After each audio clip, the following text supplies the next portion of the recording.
চুক্তি হয়ে গেছে, যুদ্ধ থেমেছে। কাগজে কলমে হরমুজ প্রণালী খোলার ঘোষণা দেয়া হলেও প্রণালী দিয়ে তেলের ট্যাঙ্কার চলাচল শুরু হতে লাগবে আরও 6 মাস, হয়তো তারও বেশি।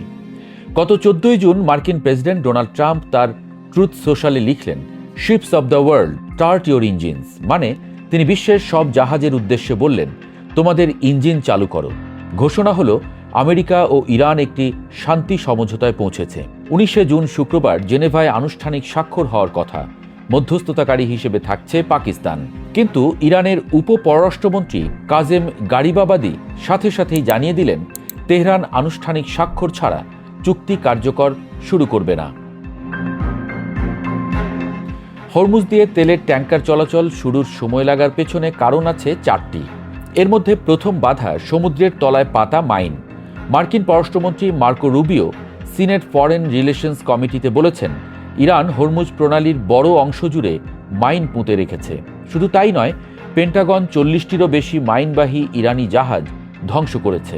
পেন্টাগনের নিজস্ব অভ্যন্তরীণ হিসাব বলছে 3টি মাইন সুইপার জাহাজ ব্যবহার করেও পুরো মাইন অপসারণে লাগতে পারে 6 মাস পর্যন্ত। বিশ্বের শীর্ষ শিপিং সংগঠন বিমকো বলছে, মাইনের হুমকি এখনও উদ্বেগের বিষয়।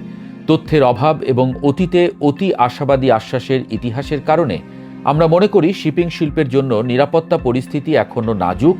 এই মুহূর্তে জাহাজ পাঠানো অত্যন্ত ঝুঁকিপূর্ণ। দ্বিতীয় বাধা 118টি আটকে পড়া ট্যাঙ্কার। বিশ্লেষণ প্রতিষ্ঠান কেপলারের হিসাবে পারস্য উপসাগরে প্রায় 118টি ট্যাঙ্কার এখন আটকে আছে। এগুলো মাইন মুক্ত পরিবেশ পেলে 15 দিনের মধ্যে বেরিয়ে আসতে পারে। কিন্তু সেই পরিবেশ কবে তৈরি হবে সেটাই প্রশ্ন। তেলবাহী জাহাজ কোম্পানি ফ্রন্টলাইনের সিইও লার্স বারস্ট্যাড বলেছেন, চুক্তি স্বাক্ষর হলে জাহাজ দ্রুত চলাচল শুরু করতে পারে। তবে সতর্ক শিপারেরা অপেক্ষা করবেন, আগে কয়েকটি জাহাজ পার হোক, নিরাপদ প্রমাণ হোক, তারপর তারা প্রবেশ করবেন।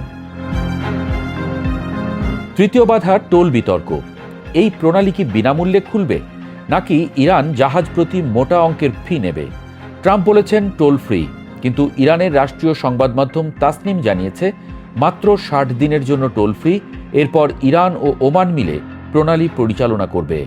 ইরানের পররাষ্ট্রমন্ত্রী আরাগচি জানিয়েছেন, আন্তর্জাতিক আইনে সরাসরি টোল নেওয়া সম্ভব না হলেও সার্ভিস চার্জ নেওয়া হবে এবং এটি আলোচনার মাধ্যমে চূড়ান্ত করা হবে। আমেরিকার ভাইস প্রেসিডেন্ট জেডি ভ্যান্স বলছেন, যুক্তরাষ্ট্র চায় হরমুজ দীর্ঘমেয়াদে টোলমুক্ত থাকুক। ট্রাম্পের মিত্র সিনেটর ল্যান্ডসি গ্রাহাম বলেছেন, চুক্তির বিষয়ে ইরান ও আমেরিকার ব্যাখ্যা আলাদা হওয়া তাঁকে কিছুটা উদ্বিগ্ন করছে। চতুর্থ বাধা লেবানন সমীকরণ। ইরান শর্ত দিয়েছিল লেবাননে ইসরায়েল ও হিজবুল্লাহর মধ্যে যুদ্ধবিরতি থাকতে হবে। কিন্তু ইসরায়েলের প্রধানমন্ত্রী ইসরায়েল কাটজ ঘোষণা দিয়েছেন, দক্ষিণ লেবানন থেকে ইসরায়েলি বাহিনী অনির্দিষ্টকালের জন্য থেকে যাবে। এই লেবানন ভেরিয়েবলটি পুরো চুক্তিকে আবার ভাঙিয়ে দিতে পারে, যেমনটা ঘটেছিল এপ্রিল মাসে।